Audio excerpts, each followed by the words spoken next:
The title of this presentation is A Tale of Two Lakes. It was the best of times, it was the worst of times. It was the best of lakes, it was the worst of lakes. It was the best of water quality, and it was the worst of water quality.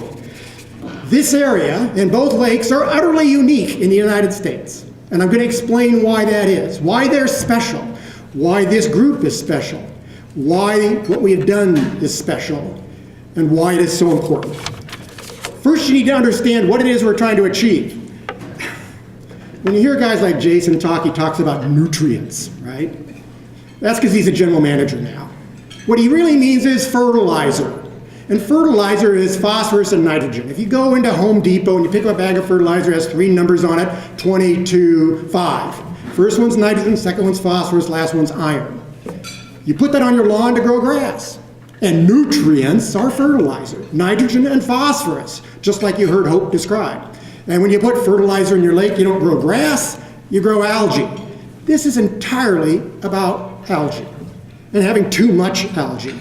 Now, it's likely caused by having too many nutrients, but if you have too many nutrients, you get too much algae, you get too little DO, and the fish suffocate, and you get fish kills. But it's all about the algae. So if you can get rid of the algae, you can fix the lakes. Now, one way to do that is to get rid of the nutrients. But there's a lot of other ways to get rid of algae, including some incredibly creative ones like harvesting it. And believe me, we are exploring all those, using ultrasonics to essentially blow up the cells, that kind of thing.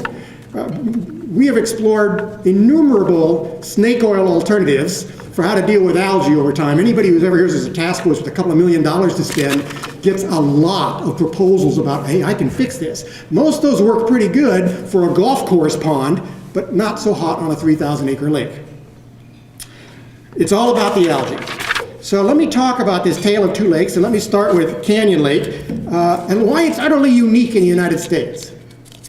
As near as we can tell, this lake has the highest ratio of land surface area to lake of any lake in the United States. 457,000 acres to a 440-acre lake.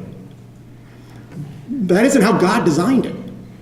You know, it used to go to Lake Elsinore, which was then 6,000 acres, or, several times the size of Canyon Lake by orders of magnitude. But that's not how it works today. We built Railroad Canyon Dam in the 20s, and we intercepted all that great water coming downhill because we didn't want that awesome stormwater runoff to get into Lake Elsinore where it got salty. We want to get it and use it before it went bad. But what that means is you got all that drainage area that used to sort of fill up Lake Elsinore, now filling up Canyon Lake, which is just this side of a golf course pond. If you look at some of the awesome studies Dr. Anderson and his colleagues have done, they've done another highfalutin word, paleogeology, where they dig cores out of the bottom of Lake Elsinore, and they can tell you what's been going on with the climate and the water and the stormwater runoff since even before Hope was here.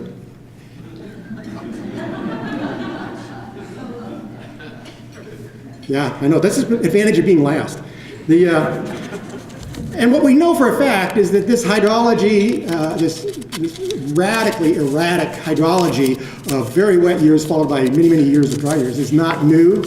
It's been around a long time. In fact, if you think a 5 or 6 year drought is bad, go look at his core samples where they talk about 30, 40, and 50-year droughts in the pre-development era.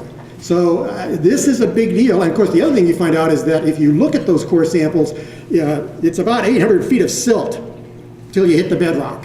That's the bottom of the lake. The rest of it is the eroded mountains around us. And all that silt is sediment that washed off, got to Lake Elsinore, that now lands in Canyon Lake. And another colleague of Dr. Anderson's, Dr. Horn, formerly of Berkeley, has said flat out, this Canyon Lake has a world-class sedimentation rate. Of course, he says it with a British accent, so it sounds a lot more important. But if you took all that sediment from such a big watershed and put it in a little tiny lake, well, the estimate is we've got about 100 years before Canyon Lake becomes Canyon Valley. So that's something we have to be able to deal with. In the meantime, it creates real nutrient issues, or fertilizer issues, for those of you who didn't buy first-class tickets. So, Canyon Lake, about let's see, make sure I get this right, about 2/3 of all the nutrients in Canyon Lake come in the form of runoff. And the other 1/3 of the nutrient load that pollutes the water of Canyon Lake comes from the bottom of the lake itself, sediments. And you have to work on both to be able to fix the problem. And the other interesting thing about this is that while 2/3 of it comes in the form of runoff, it doesn't come, Seattle-like as a drizzle every day, on and on and on. It shows up, in fact, let's be very specific. In the 15 years from 2000 to 2015, about 100,000 acre-feet of water rolled off the watershed through Canyon Lake. Half of it, half of all that water, 100,000 acre-feet, was in one 6-month winter in 2005. That's hard to deal with if you're trying to deal with loads up in the watershed, because hydrologically it's biblical. And it's hard to design systems when it all happens all at once in 6 months. The other 40%, roughly 40%, showed up in 2 other winters, 2010 and 11. And then that last little bit, 10%, is smeared across a bunch of other years. But it really comes down to most of the loading is in a short amount of time. So the watershed BMPs that you saw Jason describe, they work and they're important, and they've cut the load by 30%. Oh, wow. Yeah, works good. Okay, so that's that. You can't see it anyway. You know what? I've decided. They warned me not to do this, but I decided that we need an app for this, right? So that whatever is up here that you can't see is simultaneously projected to your phones, because you're all looking at them anyway. And then I can retire and stop listening to it. All right, so watershed BMPs, you actually, Jason stole this slide from me, so I'll just say, all it shows is we're doing a really good job, right? And in a traditional TMDL, the expectation is you address nutrient loads, any pollutant, at the source, right? That's the way you should do it, except at the source, because of how the source conveys pollutants to these lakes in this hydrology, it's simply not possible. To be clear, in that rainy 2005 period, the amount of water that came down off the watershed flushed Canyon Lake 6 times over. So if you're going to build a retention basin to hold it, treat it, you need a lake somewhere that's 6 times the size of Canyon Lake to grab it before you send it on to Canyon Lake, and that's just obviously not doable. So it's frankly impossible to comply this way, and we've known that for a long time. More importantly, if you even tried, then you would end up intercepting the water uphill and probably soaking it in the ground somewhere in retention basins strewn all across the watershed, and it wouldn't get to Canyon Lake at all. Now, while the pollutants wouldn't get to Canyon Lake, not having the water is kind of a downer. So that's not a great solution either. But the whole regulatory system is set up to work on the model that you should be able to fix the pollution at the source. And here, in our hydrology, that is unique, it's just not doable. So, as Jason described, we've come up with other alternatives to see if we can't fix the problem in the lake. Right? So we have had an Alum application program going for the last 5 years. For those who don't know what it is, Alum, or as Mark said, that's aluminum sulfate. Most of you see it in the grocery store, go to the spice rack. It's a pickling salt, right? And it has a really wonderful property that when you put it in water, it chemically bonds to phosphorus, forms aluminum phosphate. It's an inert molecule, drops to the bottom, can't fertilize anything anymore. Works awesome. We've been using this, only since like the Romans to purify water. So it's kind of well understood. And it has been used in other places. It's been used in golf courses for a long time. Florida's been using it, Minnesota's been using it. But it was hard to do here the first time. And the ones that went first was Big Bear. And Hope spearheaded that issue to do something that had never been done before. And you can imagine that putting more stuff into a lake to fix what's in it is kind of almost antithetical to the role of a regulator. You want us to put a metal, salt, in a lake? And to be blunt, in a lot of places, including most of California, that solution is only marginally legal, but absolutely immoral. So I cannot begin to describe to you the courage it took to propose that and to get it approved when it was first done in Big Bear and then subsequently done here in Canyon Lake. And I'm very pleased to say that it's been done in Big Bear again, and now I'm stunned that it's actually happening in other regional boards because of what's happened here, and because we showed it was safe and effective, that I never in a million years thought would happen. So it's being piloted now in Lake San Marcos, in the San Diego Regional Boards region. I'd have bet a year's salary that that wasn't approvable down there. She has the arrows in the back to prove what the cost of being a pioneer is, but I'm about to talk about what was gained from that. With that, all that alum, we put in 620,000 gallons of liquefied alum. We've neutralized 20,000 pounds of phosphorus. That's equivalent to all of the load in the urban runoff, 100% of it, for 8 years. So at this very moment, after 5 years of doing this, we're actually net ahead. We've offset more phosphorus in the last 5 years than have actually come to the lake. And as a result, Canyon Lake looks awesome. The phosphorus concentrations are actually meeting the TMDL targets, not the 2015 interim targets, the 2020 targets. Now, I don't know any place on the planet where someone met the TMDL targets 3 years ahead of schedule. That's stunning. And more importantly, we're now meeting the algae targets in Canyon Lake, the 2020 algae targets. And that's despite the new load that showed up in the winter of 2016-17. Astounding accomplishment. Now I have to tell you, when we started this, there was considerable trepidation. And particularly by the residents who live around the lake, they were quite certain we were going to poison their grandchildren, a few of whom really deserved it. We went into this, and that first thing was, you're going to kill us all. We didn't kill them all. Then the second thing was, how come it didn't work? There's still algae out there. We had to explain to them it's not an algicide. It doesn't sort of kill it. It starves it to death. And it takes a while for that process to happen. So you got to let it build over time. And we began to see results by 2015, but it's now 2018. And as I said, we put 600,000 gallons of this stuff in there. And what we always projected has come to pass, that it would begin to build on itself and accumulate to where now we're meeting the doggone targets. Doesn't mean we're done, because you have to kind of keep up with it from here on in. And if we have a great big year like 2005, we're going to be behind the curve a little bit again. But the reality is that at this moment, the last I heard, which was about a month ago, you could see down about 12 to 15 feet in Canyon Lake. This used to be about maybe 2 or 3 feet visibility. No one's ever seen the bottom of Canyon Lake before, and we're pretty sure that's where Jimmy Hoffa is. So we're looking. When we took EPA there last October, they were stunned. They were absolutely stunned at how good it looked, and more importantly, that somebody had actually complied with their TMDL, not only on time, but ahead of schedule. It was impactful to them. And believe me, we were worried about that meeting.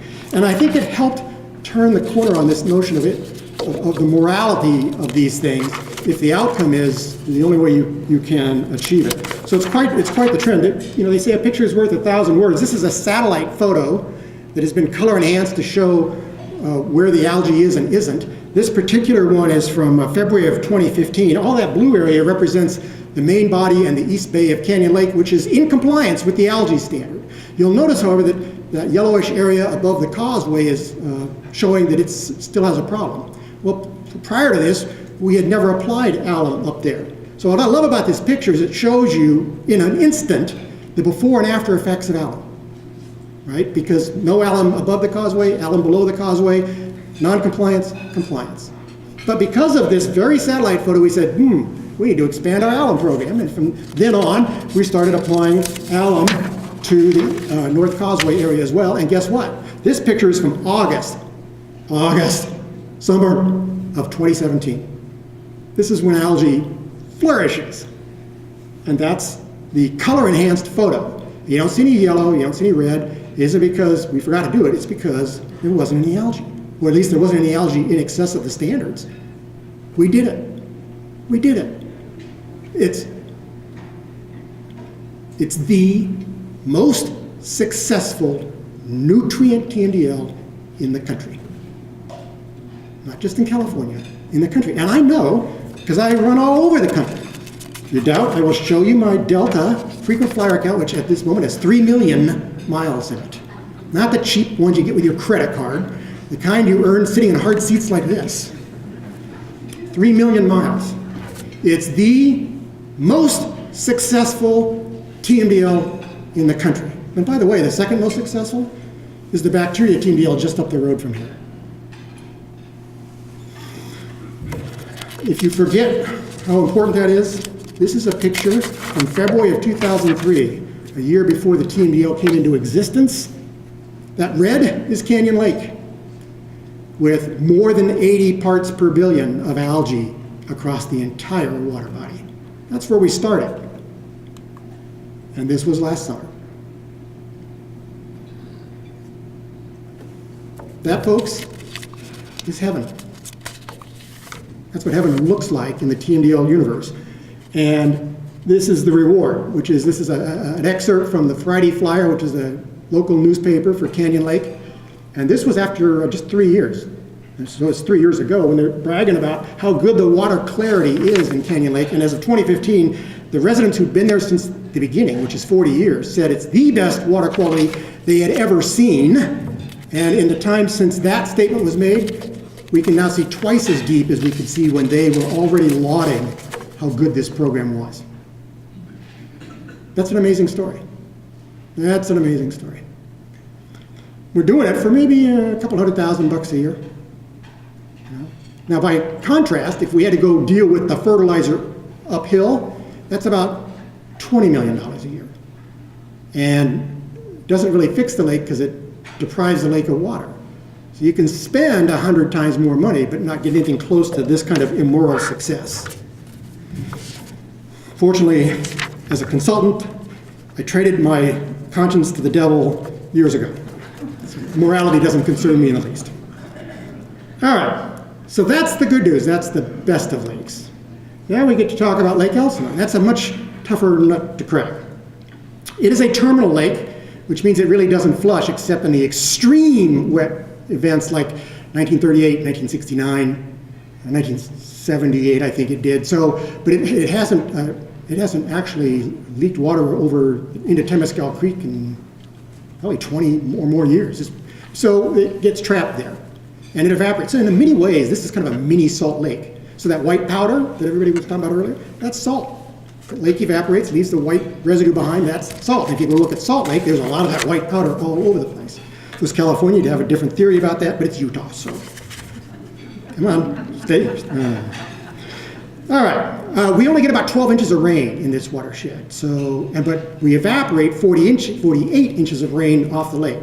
So we're only replenishing a fourth of what we lose by evaporation every year, and so this is a losing race until the El Nino or the atmospheric river shows up once every 10, 12, 13 years, refills the lake, and we start the process all over again.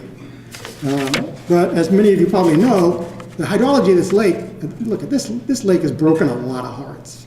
One of the things we looked at when we looked at the historical research on this that Cynthia Gabaldon did for us is how many people have sunk their life savings into what a great resort community this would be when the lake was full. They happened on it when it was right after a wet year.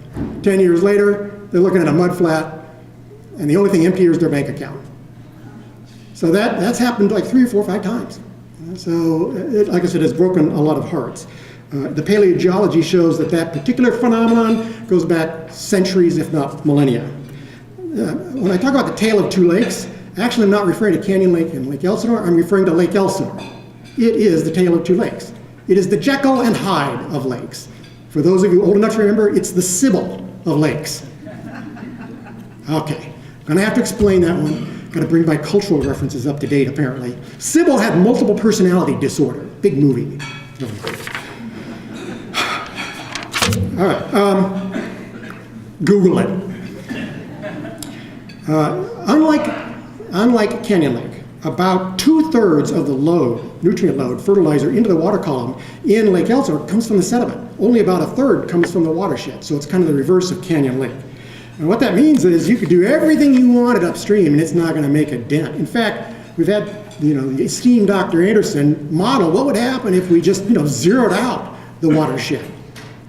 And the lake actually gets worse And then you say, well, what if we actually treated the entire watershed? Put it in a treatment plant, took the nutrients out, and then spit it off downhill, and it doesn't really do much. So you gotta fix the sediment at the bottom of the lake, because as I said, it's only been catching those nutrient-laden sediments for a couple of thousand years.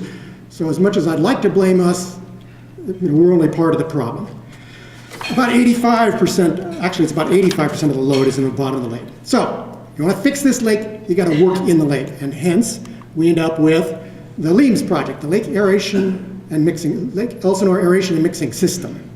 And it's comprised of two parts. One is sort of 10 wands that go out into the middle of the lake, and they aerate the lake by running bubbles up, and they help stir the water column so that the poor water at the bottom gets moved to the top. The atmosphere saturates and the whole thing circulates. And we've got some great big propellers under the lake, the axial flow pumps, that help take that newly oxygenated water and move it back down again. Spend about $500,000 a year running that project. And it has done remarkable things. Every 3 years we go in and do a deep analysis of that. Dr. Horn at Berkeley does that for us. It is working phenomenally well. It's reducing both nitrogen and phosphorus 30 to 35%, exactly what it was predicted to do. But, and that, by the way, was predicted to be more than enough to fix the lake. But you can walk out there today and say, what's going on? You've been running this thing for 8 or 10 years. Why does the lake look like hell? And the answer is because when we did all that modeling, we did it in a very simple spreadsheet tool that assumed the lake was at 1,240 feet all the time. All the time. So if you put air into that lake, it works really good. However, if you take that same lake and you start evaporating it away, so you heard Nicole say it got to sort of historic low levels in 2016, down to 1232-ish, I think. Yeah, we didn't model that.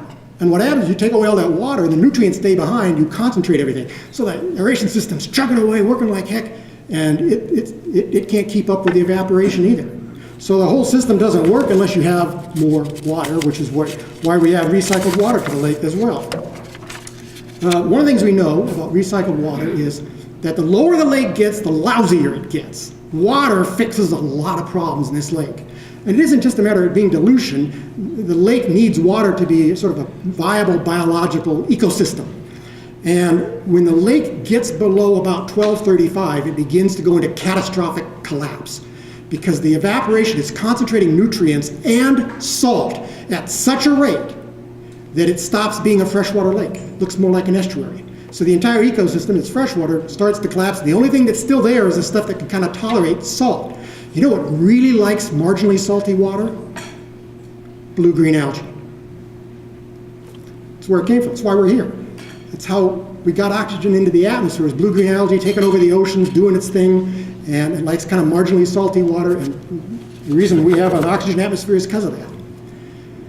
Works great in an ocean, but when you constrain into Lake Elsinore, it's kind of a problem. So we know we needed more water. We know we needed recycled water. That was figured out a long time ago. We've been putting recycled water in this lake consistently since about 2008 or so. And as you heard, we're putting about 5 or 6 million gallons a day of recycled water in the lake. That's enough to offset about 3 feet of evaporation. We need to be closer to 8 or 9 to offset all of evaporation. And the plan is to, as this area builds out and Elsinore Valley MWD gets more and more effluent to treat, more and more of that effluent will end up in the lake, and eventually we will be right there with it. It would help a lot if someone would jumpstart our process while we wait for the Elsinore Valley recycled water to catch up. But only growth will do that. Now, here's the trick. In the traditional TMDL universe, something like recycled water is considered part of the problem, not part of the solution. It's wastewater, full of nutrients. And you can't legally put that water into an impaired water body unless you find a way to legalize it. And if you're not in attainment, you can't legalize it. Now, thank God, this regional board figured out that, and they had some awesome science behind this, that when you're all done with the math and the computer simulations and all, if you do this, you put the recycled water in there, even though it has nutrients, the net effect biologically is actually better. The lake gets better. That was way out on a limb 15 years ago when that was first proposed. But we now know it's been demonstrated to be factually true. We have these just amazing simulation models that Dr. Anderson has built for us. Here's the problem. When Dr. Anderson puts the variables into the computer, to say, what will be the effect of alum? What will be the effect of aeration? What will happen if we put recycled water with this kind of quality in this lake? And the model sort of runs the hydrology and analyzes all the inputs and equations and cross effects. And he walks away and waits for the printout. He doesn't come back for a week. It takes a week to run that simulation model. And it's not because he's running it on the Apple IIe he had as a graduate student. Man's got a Cray computer in his office, for Pete's sake. That's how sophisticated the model is. The model we originally used to do lake simulations was called a bathtub model, which is a fancy way of saying a spreadsheet. And you put the variables in and hit the button. It took about 30 seconds to do the analysis 15 years ago. That's how far we have come. Now, here's the interesting thing. We got LEMS running, right? And we got recycled water in the lake. And this is the graph showing sort of the long-term trend for algae. And it doesn't look like Canyon Lake. Canyon Lakes was a fabulous story. This one, you can still see the algae going up, and that graph sort of ends in 2015. And it continued to get worse, and this was frightening to us because it implied that all that we had done wasn't working. But recall what I said. Everything we assumed about how the system worked also assumed that the lake would be right there at 1240 the whole time, right? Since that wasn't true, the model wasn't true, and the predictions weren't true, and it isn't because the system's not working, it's because we didn't fully define the problem. And the evaporation concentration factor and the salinity issues, not the nutrient issues, the salt issues, greatly complicated everything. So Dr. Anderson has spent the last 18 months of his life, almost 2 years, building us a new model. He's really ready to strangle many of us. That's hence my job as a suicide prevention counselor. This was enormously hard. And also because this lake and Canyon Lake don't behave like other lakes. So you can't grab your off-the-shelf, Lakes R Us model and just run it, but there's plenty of, by the way, and more than enough consultants to say, I can fix that for you.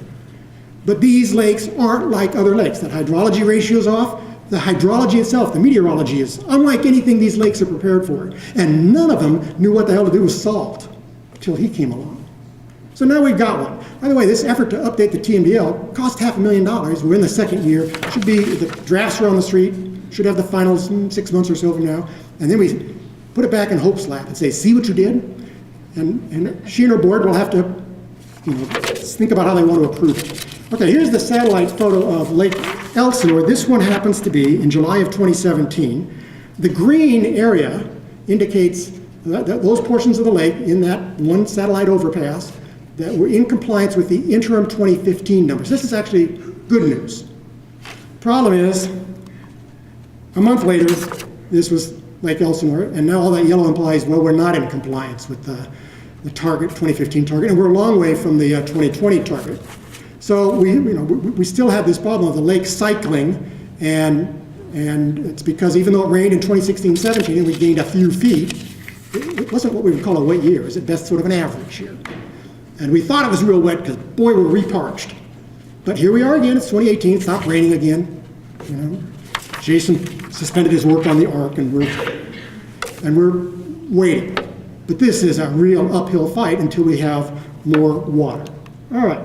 I wish this was a lot brighter. This is all going to be up on the web. I beg you to download this because some of these graphs are really important to look at. Are we doing a good job or a bad job? You know what? Slides like this, and believe me, I should probably fess up. I had my choice of slides where this was burgundy red. I just decided that's not the message I wanted today, but believe me, everybody knows that. It's distressing. It's hard to go out to the lake today and say, you call this a success, right? Campbell's could put this in a can and call it split pea soup. It's not. It doesn't look like a success until you understand it. But compared to what? Compared to what?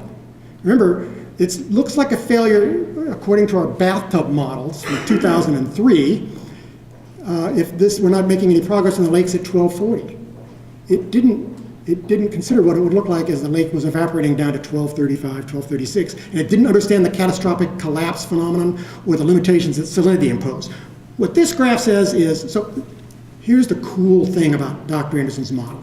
It not only does a good job of predicting how will the lakes get better if we build LEMS, add alum, add more recycled water, grab the carp and bring them out, put more striped bass in there to eat the shad. What will those things do? The really cool thing it does is it says, what was this lake like before we got here? It lets us time travel to 1400. What was Lake Elsinore like before we got here? And the short answer to that is dig around the lake. There are no Paleological ruins because the Indians were a lot smarter than us. They knew this was not a reliable supply of water, and so they left. It was like this then. In fact, the model does a simulation of what this lake would look like without the levee, without the recycled water. And here's the important news. The lake itself would be dry 7% of the time. It would dry up every 30 to 50 years, and it would stay dry for about 2 years at a time. It was completely dry from about 1955 to 1962 or 3. To put this really in perspective, the lake never got above 1240 for 20 years between 1948 and 1968. So we're trying to keep it from going below that, and it never got above it. And it was dry for 4 or 5 of those years altogether. So you talk about dust clouds, right? It dried up, the wind started blowing. It was horrific. If any of you have been to the Salton Sea, you kind of know what that looks like. But here's the cloud that really distressed people was, as it turned into a mudflat, the area was overrun with gnats. Billions and billions of gnats. It's like a Stephen King novel. But never fear, the state government was here, not the regional board. And the folks at Vector Control Services had, in 1954, just the right thing to fix this gnat problem, and they came out to the lake and they sprayed it all over the lake. And that DDT did great things to the gnats. DDT. So, hope slide showing DDT is an impairment for Lake Elsinore. Now you know why. Because in 1954 they had a gnat problem, and the state killed them with this whiz-bang brand new Dow chemical. And today we're on the impairment list because DDT has a way of hanging around for 40 or 50 years. So, if you think the lake looks bad, green, imagine it brown. Because what Dr. Anderson's simulation model shows is that left to its own devices, without our interventions, without the immoral recycled water that Elsinore Valley MWD puts in the lake, this lake would have been completely dry by the summer of 2015 and stayed that way for most of 2 years. It would have gotten a couple of feet of water in the winter of 2017 and would be dry again now. That's the pattern from the 55 to 62, the exact same pattern. So while they never saw for 20 years a water level above 1240, the worst we've gotten, and it's bad, was 1232. And our analysis shows that, I'll just paint this picture for you, that with the current amount of recycled water,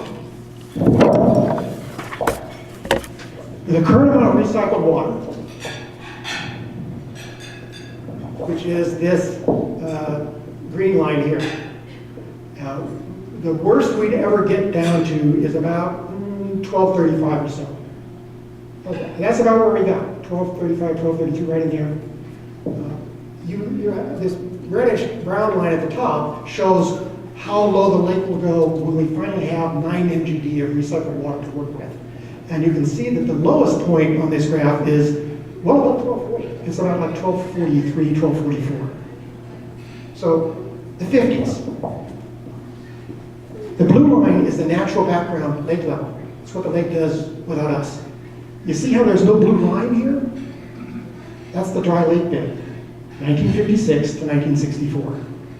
So, and this whole period from here all the way to here, 1948 to 68, that is the single moment in time when it got above 1240.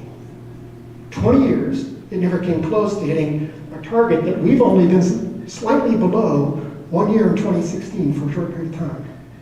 And that's with only 2/3 the recycled water that we need to keep the balance going.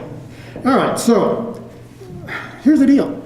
Recycled water saves this lake. Water saves the lake. Now, we'll take it from anywhere, and we'll even take Easterns. Recycled water be good, Colorado River water be good, state project water be good. We're actually filling it with well water, that's good. Water's good. We just need more of it, but we got to be able to legalize it.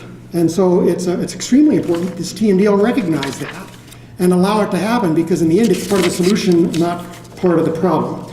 That red line is what we'll get once we get to 9 million gallons a day. All right, so this is a picture, two pictures actually. The upper picture in the upper right is Lake Elsinore in 1954. This was a picture that was part of an article extolling the virtues of the DDT application. And the bottom one is a picture of Lake Elsinore in 1964. I should tell you, at the same time this was happening here, Big Bear Lake went from being a 3,000 acre, surface acre lake to a 300 acre pond. And there was panic in Redlands, and most of the farmers lost their livelihood as a result. This is the natural state. Now I know in the environmental arena, natural is exalted, right? That's what we want to be. But this is natural. And if that's your goal, I can get you there, right?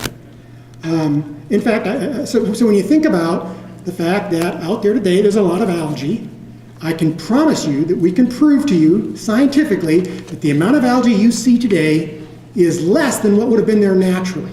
In fact, I can tell you that at this moment there'd be no algae there today because there would be no water there today. And even EPA understands that if you're going to protect water quality, it's best to start with water. So, believe it or not, as commonsensical as that sounds, it's actually legally a very difficult thing to deal with under the Clean Water Act, and it takes courage. It takes courage. And the willingness to just not, in a knee-jerk reaction, say no, but to say, we'll try. We'll give it a try, and we'll see how it works. In this case, our experiment was a remarkable success, despite your lying eyes. It really is something good, but you have to have considerable faith in Dr. Anderson's simulation models to understand and believe that it's actually better than what we had when we got here. So while money is important to success, the coin of the realm is trust. Trust. As I said, I've been all over the United States. Not only are these the two most successful TMDLs I've ever seen, I've never been able to duplicate the magic ingredient that is the Santa Ana Watershed, the Santa Ana Watershed Project Authority, LESJWA, the collaborative process. This particular regional board, going back 20 and 30 years, their predecessors, it's an attitude. God bless Jason and Pat and Hope and Pat Kilray and Ron Young from EVMWD, because most TMDLs spend their first 10 years trying to fix blame, not the problem. Those guys thought different. They thought different. And said, let's try. And what they said is, as long as we're doing our best, if we can call that compliance, we'll keep doing it. But if our best isn't good enough, and getting 85% of the way there is no different than getting only 1% of the way there, and both get an F on your report card, we're done. We're done. The rule of negotiation is be willing to take half a loaf and preserve everything else for the next negotiation. Read that in some president's book somewhere. I think it was, anyway, the being willing to say yes, to try it, and then to commit to do more if it doesn't work, or to call it good if it does, is what makes this work. What makes this area different, and what makes that regional board different, is two things. First, for the first time in California, we were allowed to go to the impaired water body and work our solutions in the lake instead of focusing exclusively on source control, that so-called immoral alternative.